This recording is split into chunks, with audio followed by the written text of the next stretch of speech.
The chill of a late autumn morning in northern Germany enveloped the Krauss-Maffei-Wegmann testing grounds. The year was 1979, and an air of anticipation hung over the engineers and military officials gathered there.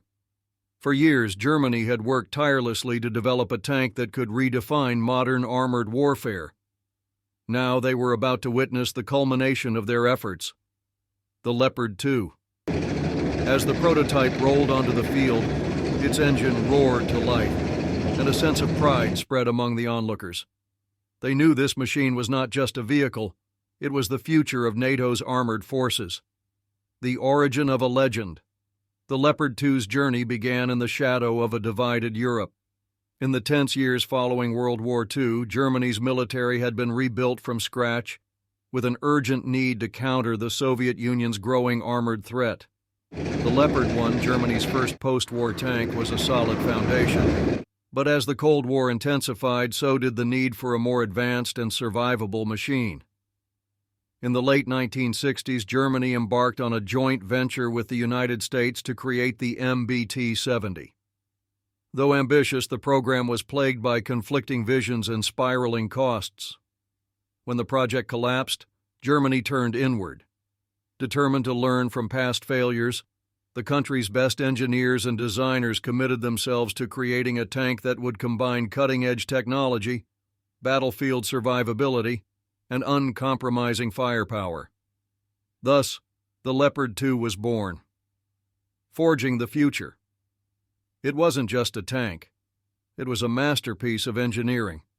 The Rheinmetall 120mm smoothbore gun, which would soon become the gold standard in tank armament, was capable of destroying targets at staggering distances. The MTU MB-873 Ka-501 engine, a compact yet powerful diesel powerhouse, offered unmatched speed and reliability.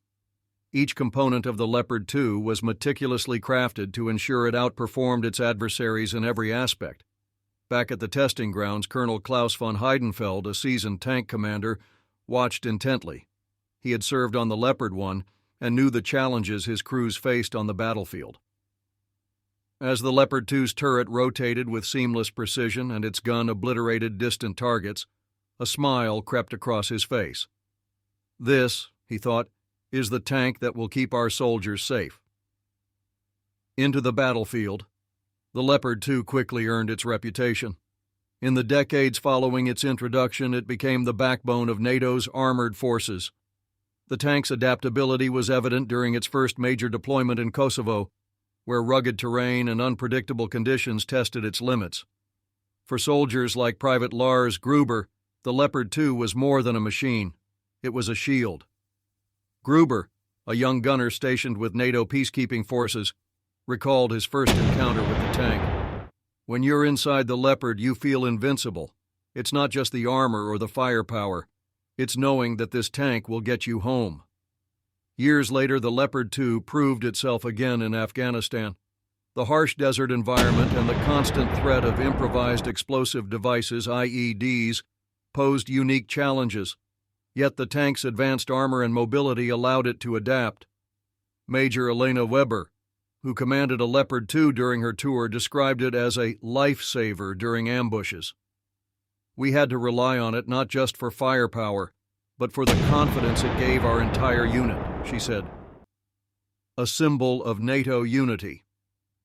By the early 21st century, the Leopard 2 was a staple across NATO member states. In Poland, the tank became a symbol of resilience amid growing regional tensions. For Spain and Greece, it reinforced their commitment to collective defense, and for Canada, deploying Leopard 2s in Afghanistan highlighted their value in coalition operations. On a crisp winter day in Warsaw, Polish tank commander Captain Piotr Nowak led a training exercise with his Leopard 2 platoon. As he stood atop his tank, he thought about its origins. The Leopard wasn't just built for Germany, he mused. It was built for all of us. It's a reminder that we stand stronger together. Adapting to the modern battlefield. The Leopard 2's dominance is not without challenges. Warfare is evolving, with drones, cyber threats, and advanced anti-tank weapons reshaping the battlefield. Recognizing this, Germany has continually upgraded the Leopard 2. The latest variant, the Leopard 2A7, integrates cutting-edge electronics, enhanced armor, and improved mobility. For Lieutenant Commander Sarah Hartmann, who oversees Germany's armored modernization program, these upgrades are about more than keeping up. The Leopard 2 is not just a tank, it's a legacy. As the Leopard 2 continues to evolve, its legacy grows. New challenges will emerge and new technologies will be developed. But the core principles that shape the Leopard 2 remain unchanged: excellence, reliability, and a commitment to protecting those who serve. For NATO, the Leopard 2 is more than a tool of war. It is a testament to unity and resilience. In a small village near Munich, retired engineer Dieter Kruger, one of the original minds behind the Leopard 2, reflects on his creation. Sitting by the fire, he holds a photo of the first prototype. "We built it to last," he says with quiet pride. And last it has.